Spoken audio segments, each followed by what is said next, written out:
Sedangkan misinya mempercepat transisi dunia menuju energi berkelanjutan. Temuan masalah yang pertama, salah satu tempat produksi baterai di Tesla Giga Nevada jauh dari sumber bahan baku. Yang kedua, ekosistem pemasok belum sepenuhnya terbangun.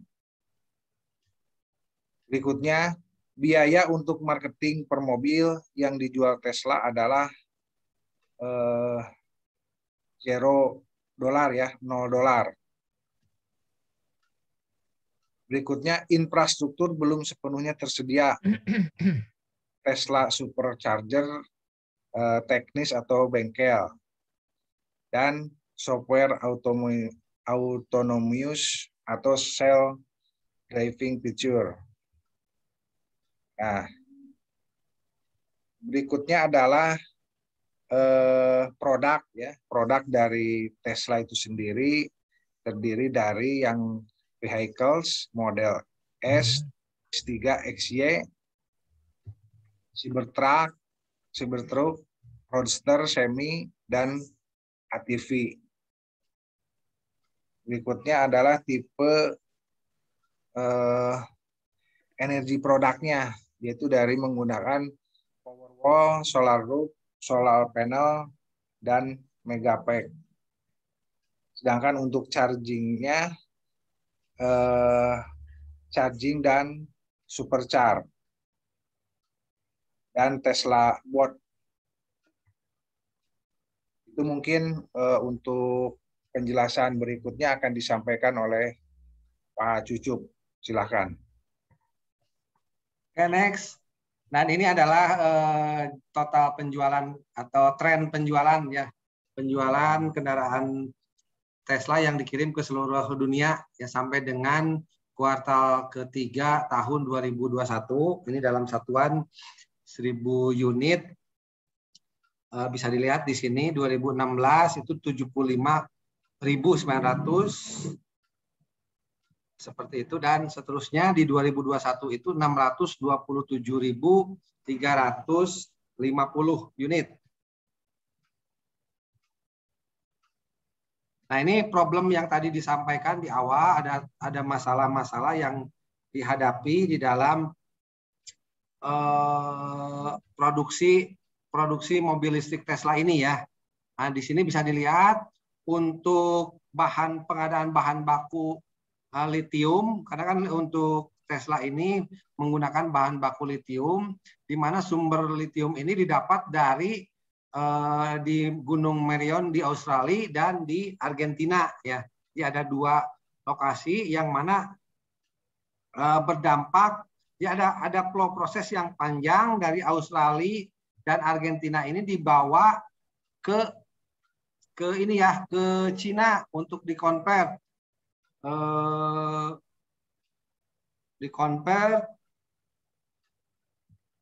sebelum nanti setelah dari Cina dikonvert kemudian dibawa ke Sumitomo untuk dijadikan katoda. Baru dari Sumitomo di Jepang ini dibawa ke Giga Nevada di Amerika. Artinya di sini rantai pasok yang cukup panjang.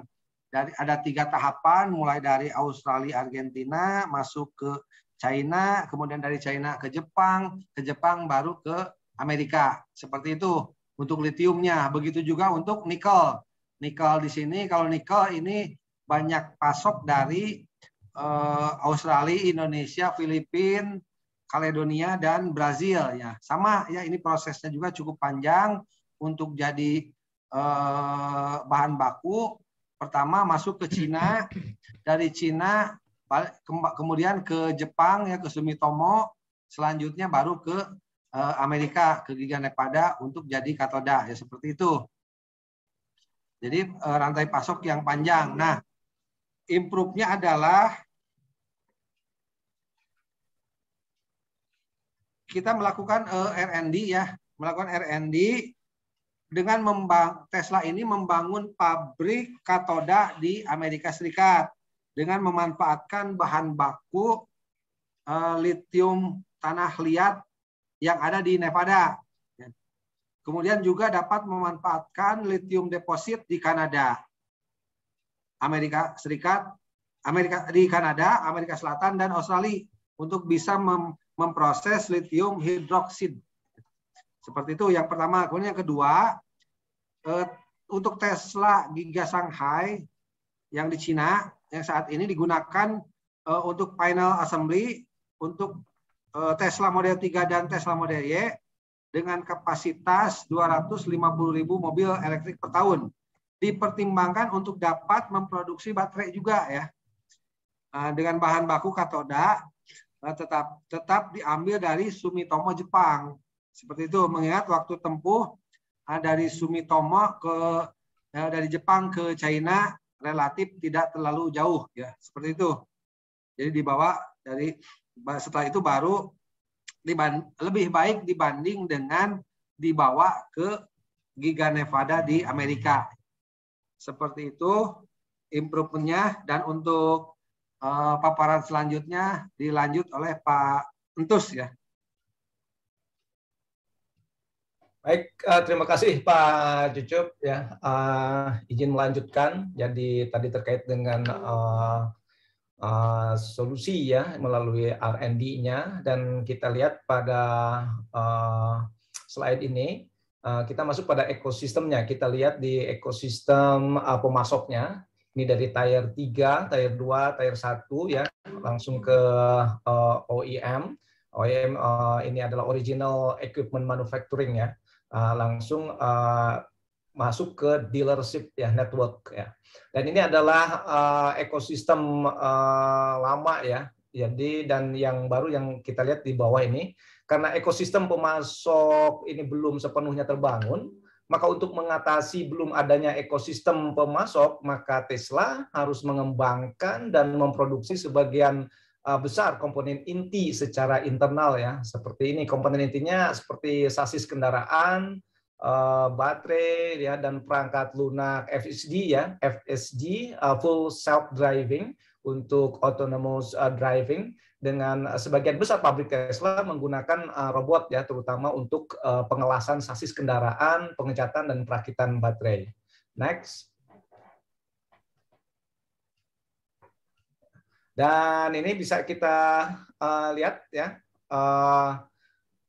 ada R&D versus marketingnya ya. Jadi berdasarkan data yang diolah oleh visualcapitalist.com pada Oktober 2021 yang membandingkan pengeluaran Tesla untuk R&D dan pemasaran ya. Jadi R&D versus marketing ya per mobil dengan perusahaan mobil lain, menunjukkan bahwa yang pertama, Tesla menghabiskan rata-rata $2.984 ya per mobil untuk dijual untuk penelitian dan pengembangan R&D. Ini 3 kali lipat jumlah pembuat mobil tradisional lainnya.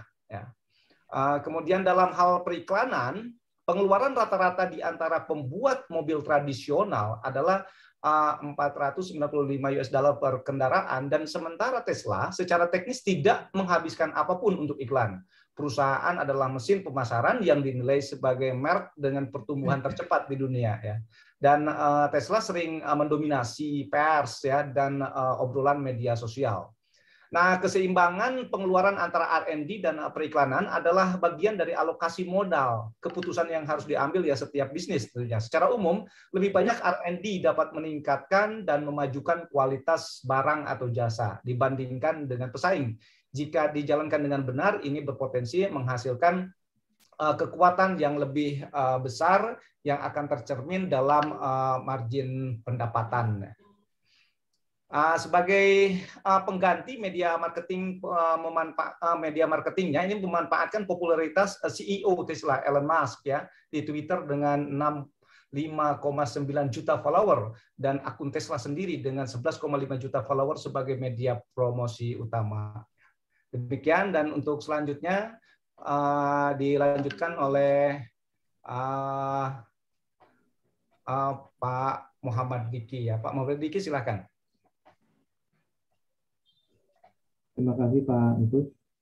Melanjutkan terkait faktor yang mempengaruhi kemungkinan pembelian baterai listrik.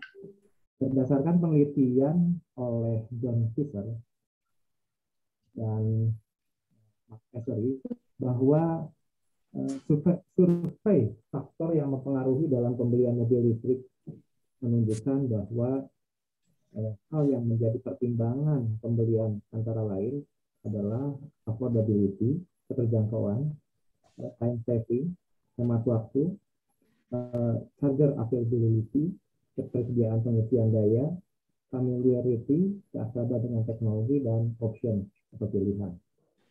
Nah, hal ini menunjukkan bahwa pembelian mobil listrik mempertimbangkan harga pembelian yang rendah, biaya operasional yang rendah, adanya dukungan atau insentif dari pemerintah, dan juga mengharapkan mobil listrik dapat menghemat waktu dengan pengisian daya yang cepat dan memiliki jangkauan yang jauh.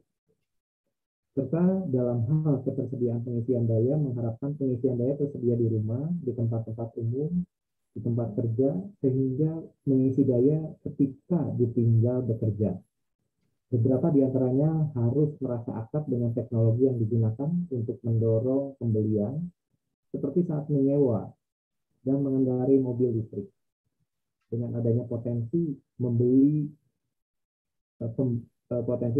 menilai pilihan bentuk dan kendaraan dengan desain yang menarik, pengisian daya wireless, serta standar soket pengisian daya sehingga ketersediaan digunakan untuk semua jenis kendaraan mobil listrik. Next.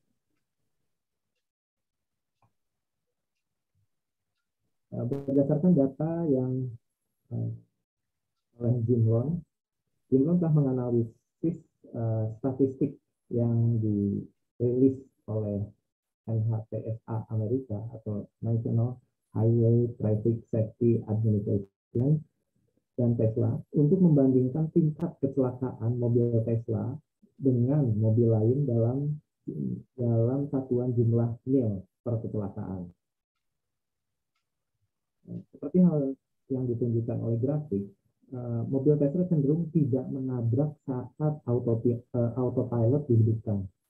Data dari 4 kuartal terakhir menunjukkan bahwa mobil Tesla dengan autopilot on, tetapi sistem keamanan aktif on, kecelakaan rata-rata setiap 3,09 juta mil, sedangkan mobil oleh pembuat lain jatuh setiap 1,86 juta mil.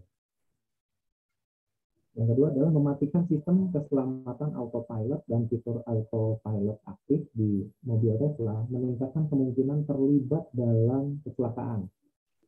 Kecelakaan dilaporkan setiap 1,48 juta mil ketika fitur keselamatan autopilot dan fitur autopilot aktif dimatikan. Yang ketiga adalah mobil Tesla dengan mobil lainnya. Menurut data dari NHTSA, kecelakaan dilaporkan rata-rata per 465.500 mil selama 4 kuartal. Dengan mobil Tesla, jarak rata-rata yang ditempuh sebelum kecelakaan adalah 1,48 juta mil tanpa autopilot atau sistem keselamatan aktif. Jika kedua fitur keselamatan diaktifkan, setiap mobil Tesla menempuh jarak rata-rata 3,09 juta mil sebelum kemungkinan kecelakaan, yang membuat Tesla 6,6 kali lebih kecil kemungkinannya untuk menabrak daripada mobil normal. Sehingga perusahaan Tesla dalam mengembangkan posisi nilai harus mengkomunikasikan perkembangan data terkini dengan bahasa yang mudah dipahami dalam rangka mengubah preferensi konsumen terhadap mobil Tesla, bahwa secara keseluruhan mobil Tesla lebih aman dibanding mobil lain saat fitur keamanan diaktifkan dan autopilot diaktifkan. Dan berdasarkan hasil pengujian, semua mobil Tesla mencapai peringkat keamanan bintang 5 atau sempurna di setiap kategori dan subkategori yang diuji oleh National Highway Traffic Safety Administration. Barangkali demikian. Untuk slide selanjutnya, silakan Mas.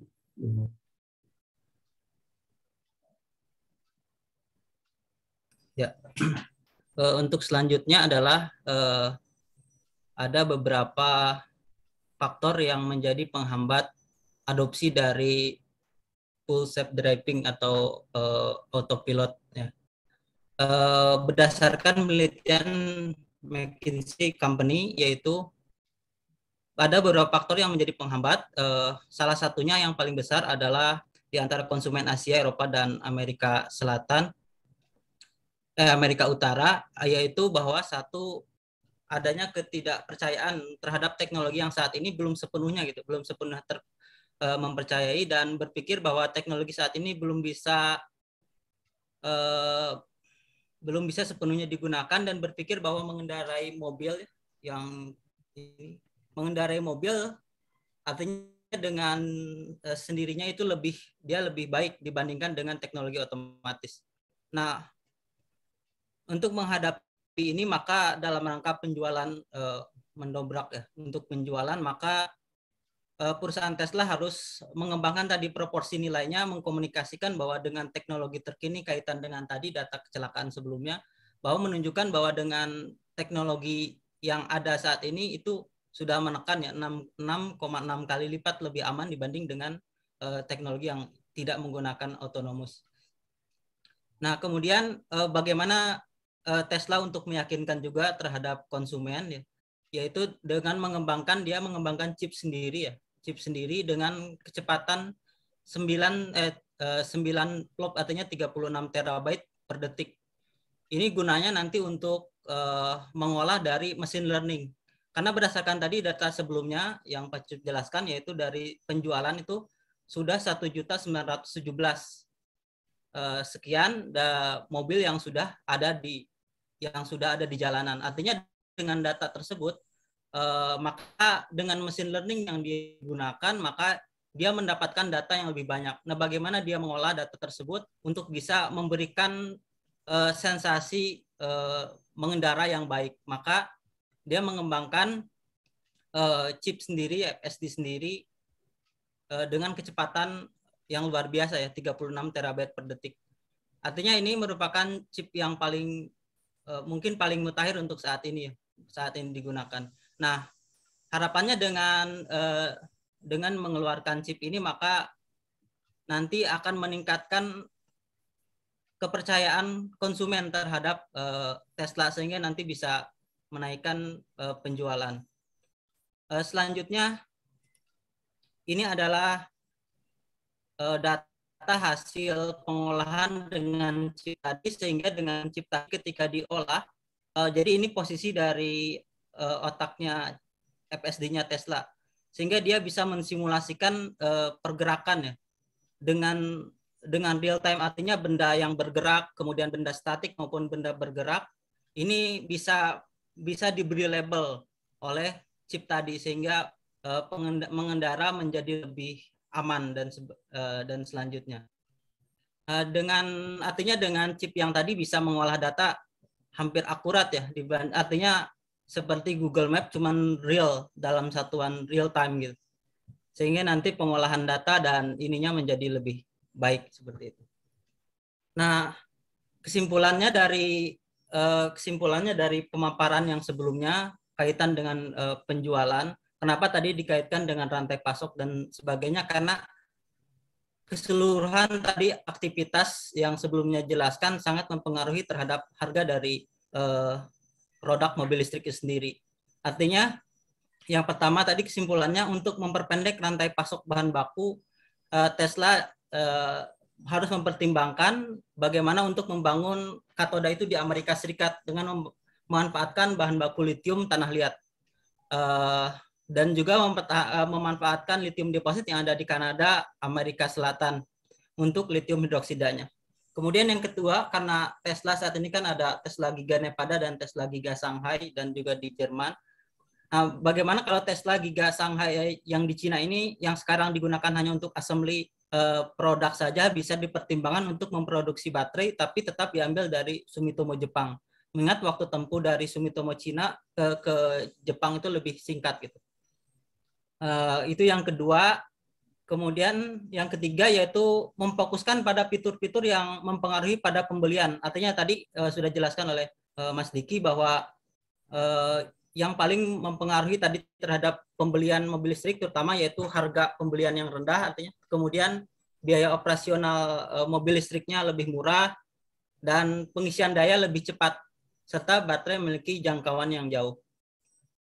Kemudian yang ketiga tadi ada integrasi vertikal yang dijelaskan oleh Pak Entus ya tadi bahwa Tesla ini dia karena tidak memiliki kayak belum sepenuhnya terbangun secara keseluruhan, jadi penjualan itu secara langsung kepada konsumen memanfaatkan website Tesla secara online, dan ini menjadi sebuah terobosan dari gaya penjualan mobil terdahulu. Artinya harus ditingkatkan untuk kemudahan dalam proses pemilihan, karena yang sekarang kan 11 klik baru bisa check out. Mungkin nanti dipercepat menjadi 4 klik bisa check out seperti itu.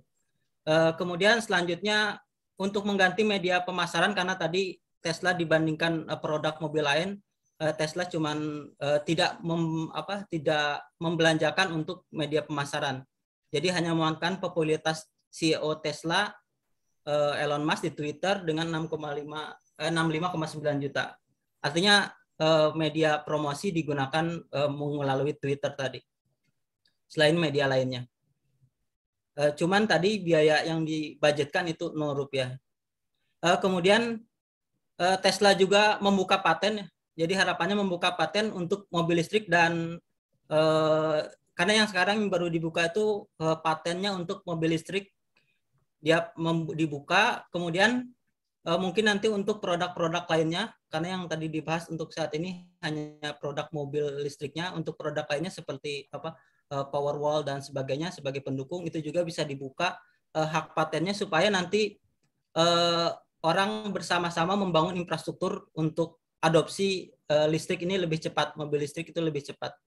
Jadi dengan membuka paten harapannya nanti orang sama-sama bisa menduplikasi dan membuat hal yang sama dengan Tesla sehingga proses infrastruktur lebih cepat dibandingkan dengan menggunakan paten, sehingga orang lebih menjadi barrier untuk ikut masuk dalam teknologi ini, penerapan teknologi. Kemudian selanjutnya membangun hardware FSD sendiri dalam rangka untuk mempercepat penyempurnaan autopilot dan pengembangan software dibuka secara open source.